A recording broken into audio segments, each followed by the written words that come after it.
Polemik seputar Dwi Sasetianing Tias belum juga meredah, tetapi percikannya sudah menjalar ke diskusi yang lebih luas tentang beasiswa negara. Kali ini, sorotan datang dari Agnes Jennifer yang melalui media sosial menyampaikan kritik tajam terhadap pengelolaan LPDP.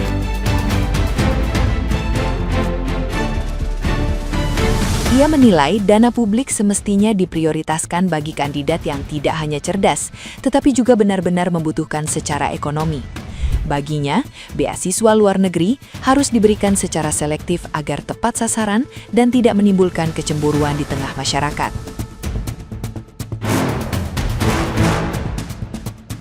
Agnes Jennifer juga menekankan pentingnya kewajiban kontribusi nyata kepada negara sebagai bentuk tanggung jawab penerima beasiswa atas biaya pendidikan yang sangat besar. Ia mendorong pemerintah melakukan audit menyeluruh terhadap efektivitas program untuk memastikan investasi negara memberi hasil sepadan.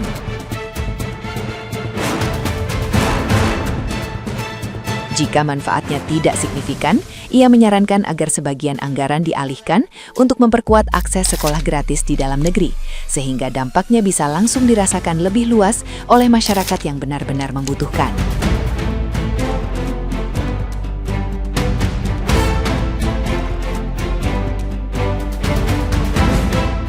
Bahas LPDP yuk yang lagi rame. Gue sebagai salah satu warga negara yang juga bayar pajak dan mungkin juga uang gue digunakan untuk membiayai para orang-orang itu untuk dapat LPDP dan sekolah di luar negeri, boleh dong gue bersuara dikit ya.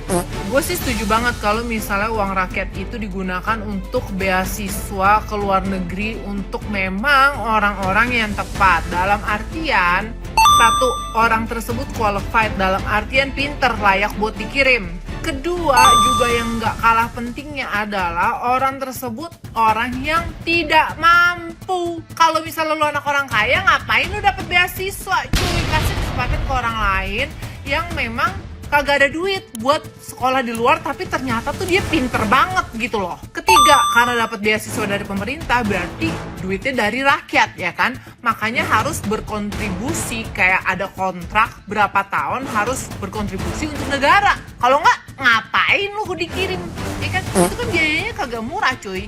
Kalau kata gue mah harusnya ya yang pada dapat beasiswa dikirim ke luar negeri tuh ya, selain pinter terus lu ada nih, lu harus membuktikan kalau lu tuh dari keluarga yang tidak mampu gitu. Ya kali-kali misalnya kalau rumahnya di Menteng minta beasiswa, ada gila-gilanya juga lu kan.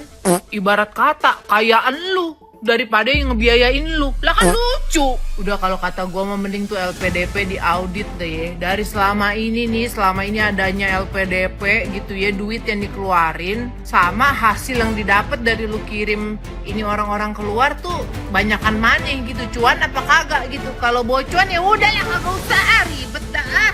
Mending lu buat benerin tuh sekolah gratis apa gitu, kali kan maksudnya sekolah gratis di dalam negeri aja dulu gitu, kagak usah jauh-jauh, di dalam negeri aja banyak juga sekolah. Nah, gimana nih menurut netizen yang terhormat? Silakan berkomentar ya. Gue sampai bener-bener gak habis pikir sih, bisa-bisanya duit pajak dipakai buat bayarin orang model kayak beginian. Dari cara ngomongnya sih, ini orang udah ngerendahin Indonesia banget. Secara dia itu udah jadi kaum ultra privilege penerima LPDP. Di sini sebenarnya gue gak mempermasalahin ya, dia mau pindah keluarga negaraan kek, mau pindah negara kek, itu emang hak dia karena dia emang udah selesai melaksanakan kewajibannya. Tapi menurut gue gak etis aja gitu kalau sampai bilang jangan sampai anakku jadi WNI. What the fuck man? Dia ngomong kayak gitu seolah-olah semua WNI yang bayarin dia itu hina gitu. Dan di sini gue yang posisinya sebagai WNI yang taat membayar pajak, ya speechless aja gitu ngedengernya. Pajak gue emang gak besar-besar banget sih, tapi pastinya duit itu gue kontribusi untuk bayarin beasiswa dia gitu. Intinya mah kalau emang lu bermimpi untuk jadi WNA, gak usah lah jelek-jelekin WNI gitu. Kalau masih makan duit rakyat juga. Iya, gue empet sama aturan yang ada di negara ini. Gue juga empet sama bagian-bagian dari pemerintahannya dan tetek bengeknya segala macem. Tapi bukan berarti gue benci sama negaranya.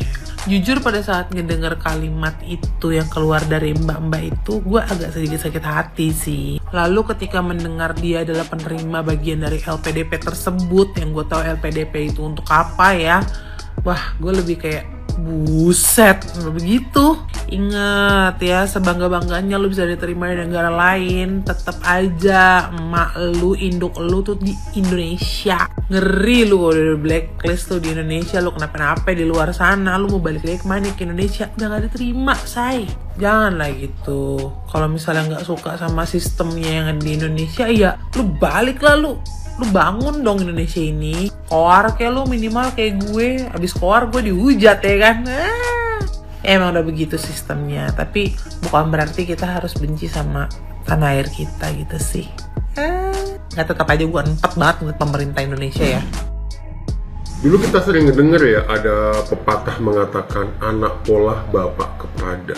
Nah, dalam kasus ini tuh bukan anak pola lagi, tapi istri pola suami kepada. Setelah viral di mana-mana, mbak-mbak LPDP yang mengatakan bahwa biar aku saja yang WNI, anakku jangan. Pemerintah akhirnya turun tangan melalui Menteri Keuangan Bapak Purbaini sudah memberikan statementnya bahwa suami dari mbak-mbak yang juga penerima LPDP ini harus membayar dan mengembalikan semua yang sudah dia dapat uang LPDP-nya plus bunganya.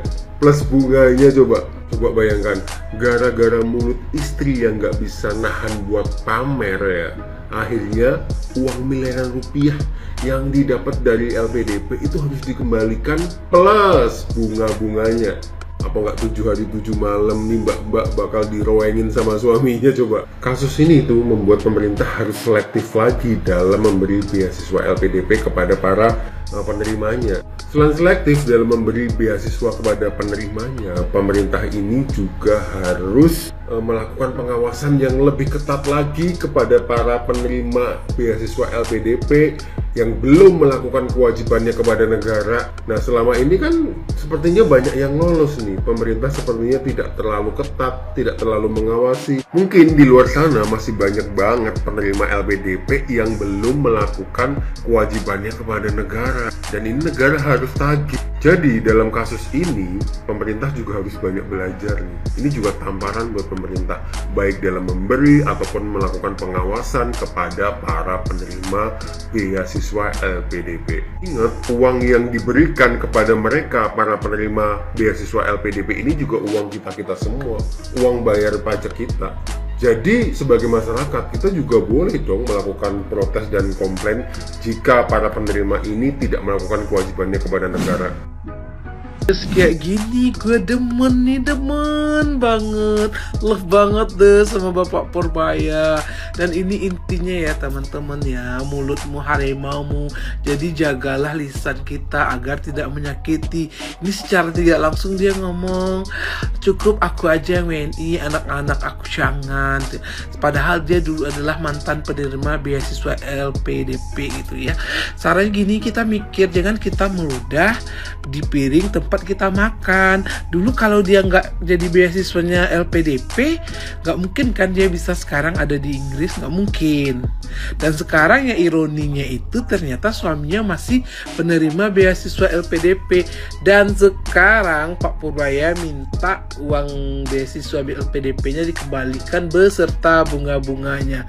Nah sekarang gimana rumah tangganya? Gua meramalkan sebenarnya sih nggak pasti ya mereka berantem ya, pasti suaminya marah banget tuh sama istrinya. Kalau istrinya suaminya dipanggil dan kemudian disuruh balikin beasiswa LPDP-nya sampai bunga-bunganya. The real ya, mulut isi membahayakan pekerjaan suami. Yang tahun kemarin gara-gara Tumblr merusak pekerjaan suami, sekarang gara-gara lambe istrinya suaminya dipaksa ngebalik uang beasiswa LPDP. Nah ini sebenarnya gue suka banget dengan gaya Pak Purbaya tegas kayak gini ya. Karena apa? Banyak kan mahasiswa LPDP yang mereka itu malah nggak mengabdi ke negara setelah dibiayai oleh negara. Dia bukan penerima beasiswa LPDP, ya nggak apa-apa gitu. Tapi ini the real, dia mantan penerima beasiswa LPDP dan suaminya masih dapat beasiswa LPDP hingga sekarang. Aduh, ini bener-bener ya, janganlah bikin kontroversial seperti ini yang memecah belah bangsa. Secara nggak langsung dia itu menghina Indonesia gitu, tapi dia nggak sadar ya kalau dia itu pernah lahir di Indonesia, kemudian dia dibiayai oleh Indonesia untuk berkuliah di luar negeri, dan ibaratnya lo meludah di tempat lo cari makan gitu. Nah sekarang nyaho lo kan ternyata Pak Purwaya udah hubungin suami lo minta kembaliin uang beasiswanya, dan sekarang dar, dan gue yakin nih rumah tangga mereka dar gitu kan. Pasti suaminya marah-marah, mertuanya semuanya menyayangkan statement dia di media. Jadi hati-hati aja kalau ngomong, apalagi itu udah menyangkut penghinaan terhadap negara, agama, sanksi sosialnya nggak main-main.